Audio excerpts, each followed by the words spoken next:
C'est au Pérou, sur les traces d'une civilisation disparue, que je me rends aujourd'hui. Tout au nord du pays, dans la région de Trujillo.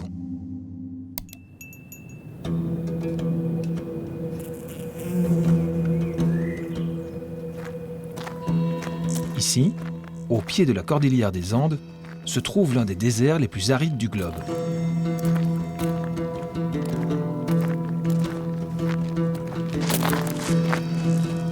C'est sur ce territoire que s'est épanouie, il y a 1500 ans, une civilisation parmi les plus brillantes d'Amérique du Sud.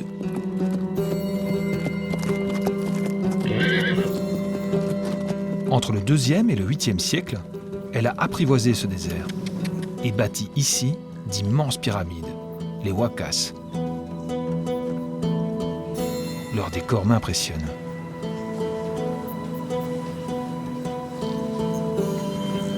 On connaît peu cette civilisation, tombée dans l'oubli bien avant la conquête espagnole.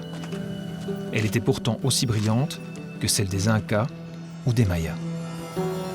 Ce peuple étonnant, c'est celui des Mochicas. On les appelle aussi les Moches.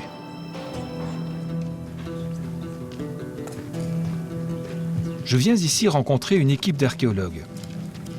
Ils sont en train de percer le secret de la disparition des Mochicas, l'une des énigmes les plus tenaces de l'archéologie contemporaine.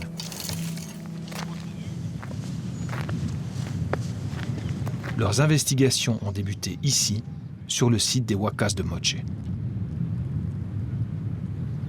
La colline que l'on voit là est en réalité une immense construction humaine, une pyramide d'adobe, des briques de terre crue séchées au soleil. C'est la Huaca del Sol. Au milieu, les restes de murs qu'on voit apparaître, c'est la ville, là où vivaient les gens. Et puis ici, au pied du grand Cerro Blanco, sous ces tôles, se trouve la Huaca de la Luna, le grand temple des Mochicas. Aujourd'hui, tout est retourné au désert, mais il faut imaginer qu'il y a 1500 ans, tout cela, c'était la capitale des Mochicas.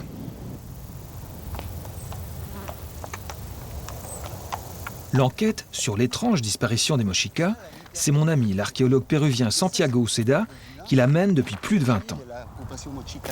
Santiago, toi qui travailles depuis si longtemps sur ce site, s'il y a bien une personne à qui on peut poser cette question, toujours un peu difficile, c'est toi. Qui étaient les Mochicas? Comment est-ce qu'on pourrait un petit peu les décrire, les définir? Bon, d'abord, c'est une civilisation qui n'a pas eu d'écriture, alors tout ce qu'on sait, c'est par l'archéologie. Alors, qui étaient les Mochicas? C'était une des civilisations les plus importantes, les plus brillantes de l'Amérique du Sud, parce qu'ils ont mis en place tous les bases de la civilisation dans l'Amérique latine. Alors, tu commences à voir, hein, d'abord, c'est l'agriculture avec les systèmes d'irrigation à un niveau de développement. Les grands travaux d'irrigation, les canaux, très complexes etc. déjà. La céramique avec les moulages, c'est les Mochicas qui l'ont fait. La découverte de pas mal de techniques de métallurgie, tout ça, orfèvrerie, etc. C'est les Mochicas qui l'ont développé à un niveau très élevé. On a parfois comparé les Mochicas aux Grecs, t'es d'accord avec ça? Oui, je crois que de la mesure que les Grecs, ils ont mis la base de la civilisation occidentale, les Mochicas l'ont fait de la même façon. Et comme les Grecs, les Mochicas maîtrisaient l'architecture monumentale.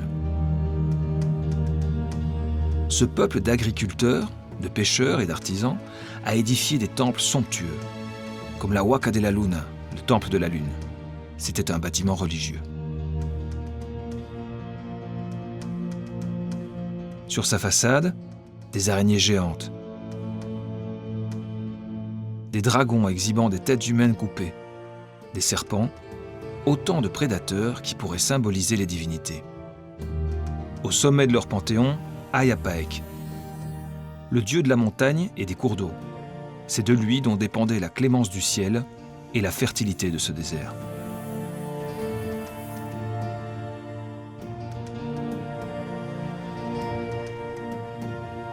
En face, la Huaca del Sol, le temple du soleil.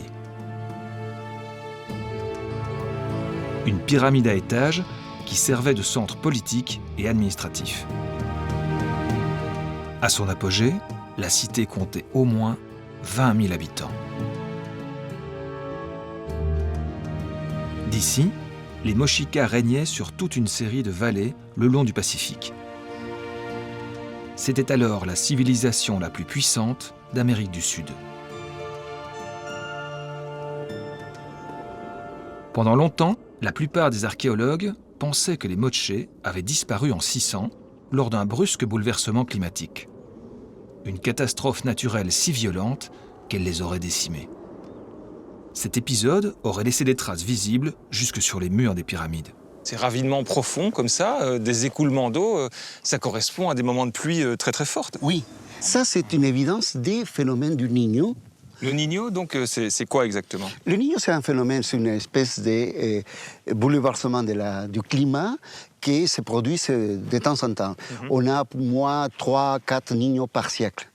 C'était vraiment des phénomènes catastrophiques parce que quand il pleut, il commence à avoir des grandes coulées d'eau qui peuvent détruire les structures et tout ça. On dit d'ailleurs dans la littérature que certains gros Niños, à la fin du VIe siècle notamment, auraient pu provoquer la disparition des Mochica. T'y crois? Non, pas du tout. Moi, dès le début, j'étais pas convaincu de cette hypothèse. Et je crois que c'est plutôt un comme d'autres phénomènes qui vont aider à comprendre la fin de Mochica. Selon Santiago, les Mochica ont survécu à cet épisode particulièrement violent du Niño. Il y a quelques mois, il a lancé un énorme chantier de fouilles à l'arrière de la Huaca del Sol. Et il en a trouvé la preuve.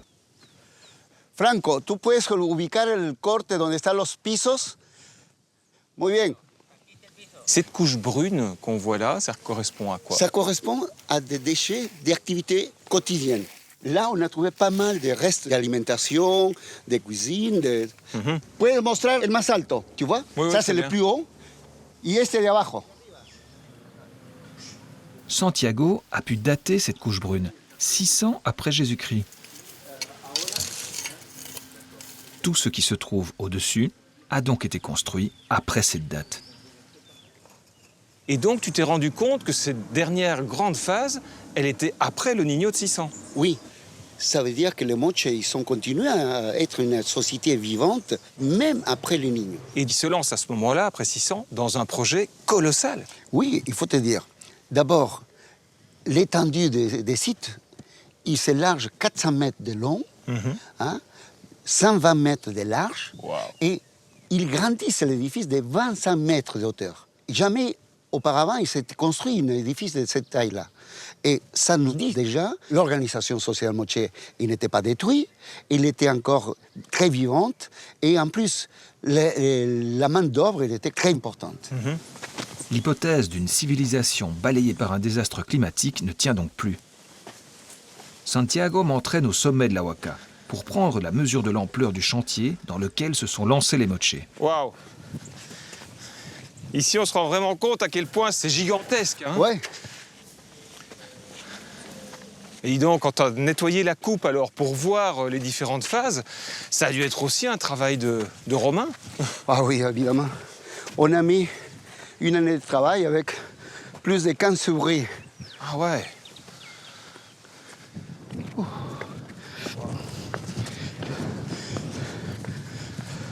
Tu vois, on est dans la section sud, Oui. qui fait partie de la dernière phase de construction. Santiago, je suis vraiment impressionné. Hein. C'est immense, hein, vraiment immense. Bon, il y a encore de ces côtés, du côté oriental, on voit la façade presque intacte. Et là, on voit l'ampleur de l'édifice. Par sa volume et sa taille, à l'époque finale de Moche, il était le monument le plus grandiose et plus volumineux de l'Amérique latine.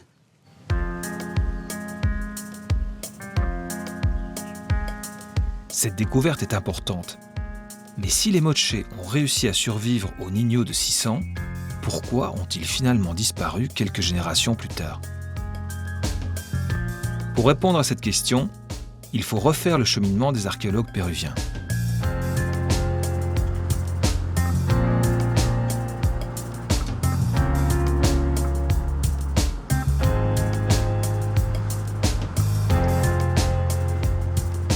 Je repars là où tout a commencé, il y a 25 ans, à 300 km au nord.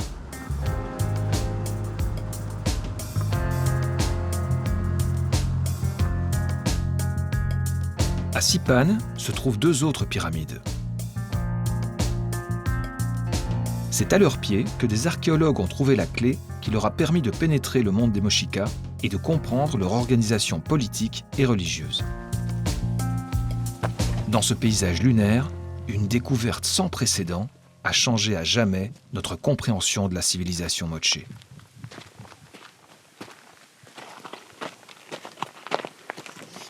Vous voyez ce trou ici? Cet autre-là, celui-là, celui-là, il y en a partout. Et autour et dans les trous, qu'est-ce qu'on trouve? De la céramique précolombienne, en petits morceaux. Ce sont des trous de pilleurs, les huaqueros, ceux qui sévissent dans le pays depuis la conquête espagnole et encore jusqu'à nos jours. Pour beaucoup d'argent, le pillage des antiquités représente le troisième revenu illégal le plus important au monde après les armes et la drogue. Faut pas l'oublier. Paradoxalement, les huaqueros ont mené Walter Alva, l'archéologue péruvien, à l'une des plus importantes découvertes de ces dernières années, la tombe du seigneur de Sipan. Tous les archéologues connaissent cette histoire. Elle date de 1987. Des milliers de tombes sont dévastées. Les pilleurs font rage.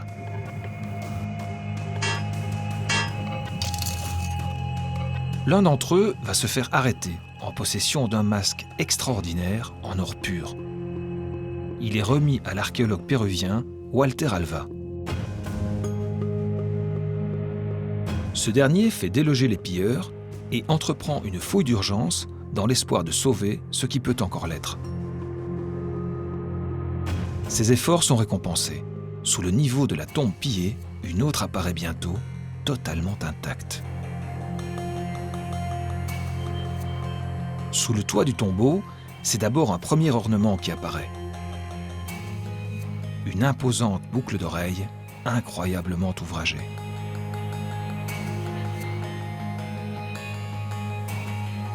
Et bientôt, c'est le squelette d'un homme qui se dévoile. Il est couvert de bijoux d'argent et d'or.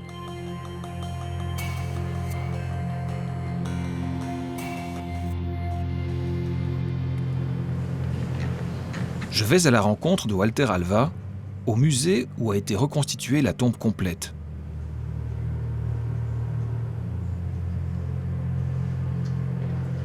Avec les autres squelettes découverts autour, 8 au total, dont 3 femmes de moins de 20 ans et un enfant. Au final, Walter Alva et son équipe ont mis au jour plus de 600 objets précieux. Et ils ont donné un nom au principal défunt, le seigneur de Sipan. Ce personnage est vêtu d'une façon spectaculaire. Comment est-ce qu'on peut interpréter ce genre d'attributs? Eh bien, ce sont tous des objets de luxe. Ce sont des emblèmes, des costumes ornés, symboles de luxe et de pouvoir. Il y en a une grande variété. Et quand nous avons commencé à les étudier, nous nous sommes rendus compte qu'un très grand nombre de ces éléments étaient représentés dans l'iconographie mochica. L'iconographie à laquelle Walter fait référence se trouve sur les milliers de céramiques produites par les moches, certainement parmi les plus élaborées du monde précolombien. Un personnage divin y est fréquemment représenté.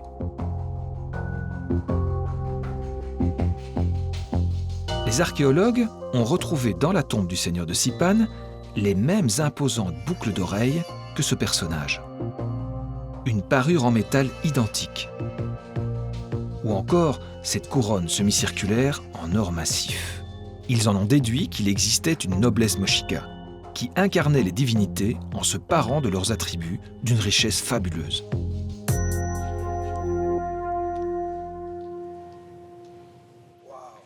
C'est quoi cette merveille?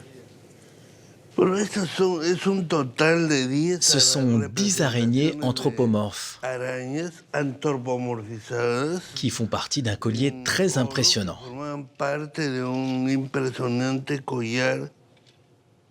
Quand on regarde comme ça, c'est une araignée. Et comme ceci, c'est le visage d'un personnage. Ce qui est intéressant, c'est qu'il a fallu effectuer 100 points de soudure pour fabriquer notamment les arcs en or qui constituent la toile de l'araignée. Techniquement, ces objets sont incroyablement perfectionnés. Ça signifie que les moches maîtrisaient toutes les techniques de la joaillerie et de la métallurgie. Effectivement, les mochicas savaient aussi dorer les métaux, c'est-à-dire couvrir avec une pellicule très fine le cuivre pour lui donner l'apparence de l'or. Quand on a fait des analyses, on s'est rendu compte qu'ils obtenaient le même résultat qu'avec le procédé d'électrolyse que les Européens ont inventé à la fin du XVIIIe siècle. Et donc, quand le seigneur le portait, ça faisait du bruit. Oui. Comment une civilisation aussi avancée a-t-elle pu disparaître? Une autre pièce retrouvée dans la tombe a donné un commencement de réponse. C'est un objet extraordinaire, le symbole maximum du pouvoir. C'est le sceptre du Seigneur. Ici, il y a une représentation, un relief, où l'on voit un chef militaire, richement vêtu, dominé avec une massue un prisonnier. Et on voit qu'il le tient par les cheveux.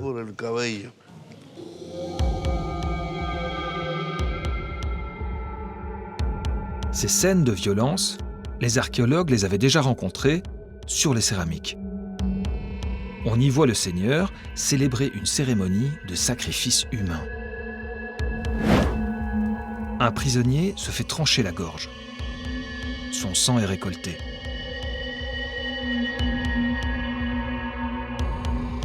Il passe ensuite entre les mains des prêtres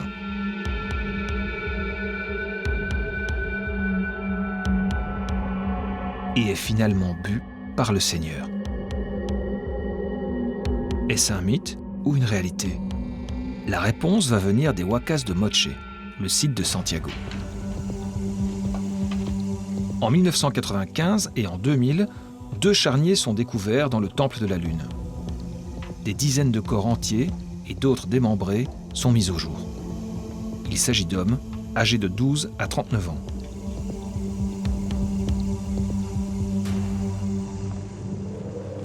Je me rends au laboratoire du site pour rencontrer l'anthropologue Florencia Bracamonte. Elle a acquis la conviction que ces hommes n'étaient pas morts naturellement. Regarde, voilà une cervicale sur laquelle on voit des traces de coupures de part en part. C'est comme si on avait coupé l'individu à ce niveau-là. Et on a retrouvé l'une des armes avec lesquelles ces coupures ont été effectuées. C'est cette blessure qui a causé une mort immédiate. Oui, parce que c'est la vertèbre cervicale. Oui, c'est une cervicale, coupée à ce niveau-là.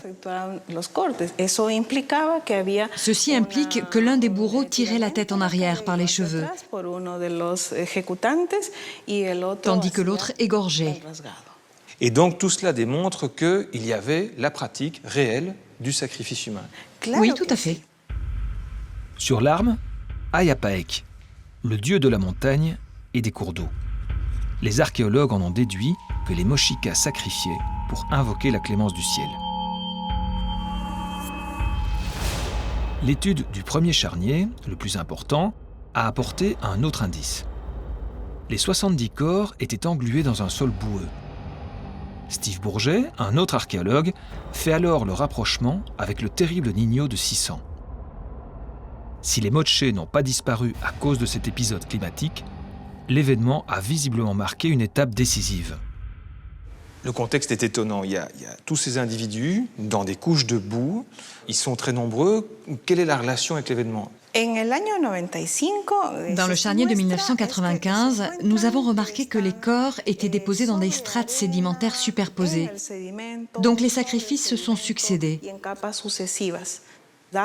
Vu l'épaisseur de la couche de boue, nous avons pu déterminer que nous étions en pleine crise d'El Niño.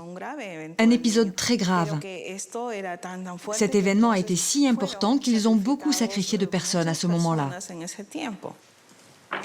Le Seigneur et ses prêtres ont eu beau sacrifier massivement, ils n'ont pas eu raison d'El Niño. Et c'est peut-être là la première étape du déclin des Mochicas. Santiago, en tout cas, en est convaincu. Le peuple se serait alors révolté contre la théocratie, le gouvernement religieux. Il va m'en montrer la preuve, qu'il a trouvée sur le mur d'enceinte de la Huaca de la Luna. On va arriver à un endroit qui, pour moi, c'est la clé de beaucoup d'explications sur les sites. Et voilà, on a un accès ici, et cet accès-là, il était clôturé. Voilà, de façon murée, de façon à empêcher que les gens y rentrent à l'intérieur. Ça veut dire qu'à un moment donné, les mochis sont décidés que personne n'utilise le temple. Et ça, c'est très intéressant. Pourquoi un édifice aussi important, on a mis énorme effort pour le construire, tout d'un coup, il est clôturé. Et on a pu dater ça? Oui, vers 600 après Jésus. Donc en 600, Méganigno, on ferme le temple. Comment est-ce qu'on peut interpréter ça? Il est abandonné, ce temple. Et ça, c'est clair que c'était un moment d'effondrement d'une période mochica très importante. C'est la période de la théocratie mochica. Pendant le Niño de 600, le système religieux des Mochicas se serait donc effondré. Et ce n'est pas tout. Il y a quelques mois, ici, dans la zone urbaine où vivait le peuple, a eu lieu une nouvelle découverte, datée de la même époque. Il s'agit de ces étonnantes griffes de félin, peut-être un blason porté sur un étendard. Ils ont aussi mis au jour un sceptre, des emblèmes que les archéologues pensaient jusque-là réservés aux seigneurs et aux prêtres. Des griffes comme blason, un sceptre sacrificiel, le pouvoir change de main. Oui, je crois que c'est les produits d'une espèce de révolution à l'intérieur de la société mochica. Une véritable lutte de classe qui mène à un changement de régime. Ça veut dire que la classe urbaine, il a pris le pouvoir en détruisant l'élite religieuse. On est passé d'un pouvoir théocratique à un pouvoir plus séculier. Plus séculaire, voilà. Pour Santiago, la seconde étape du déclin est alors enclenchée. Car avec leurs croyances, c'est leur identité que les Mochicas auraient peu à peu perdue. Florencia partage cette thèse. Elle vient d'étudier de nouveaux squelettes datés du 7e siècle et découverts en fouille il y a quelques mois.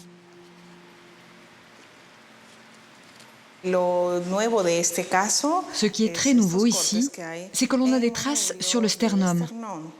Ce sont des coupures très spécifiques. Ici, on voit qu'il a été découpé dans l'intention très claire d'arracher ou de manipuler le cœur.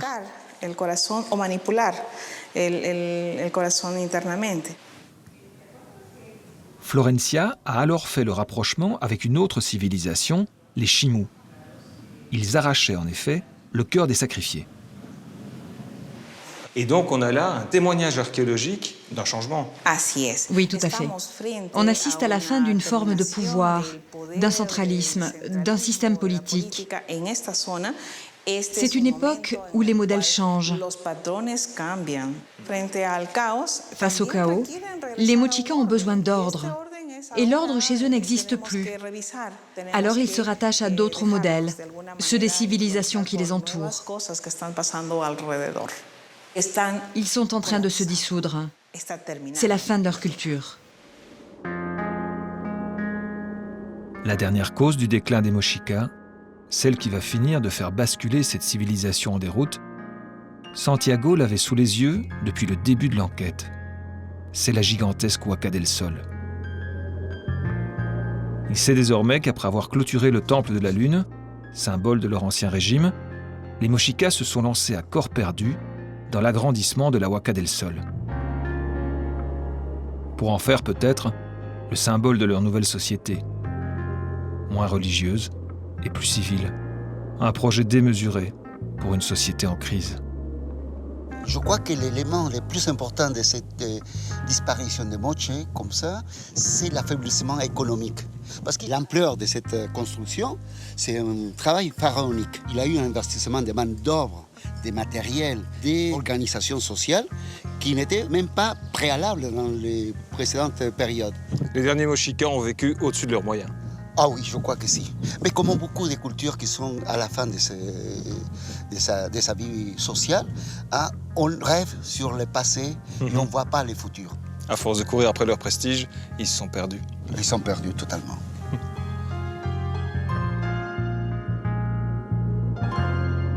Le crépuscule des Mochica va perdurer jusqu'au 8e siècle.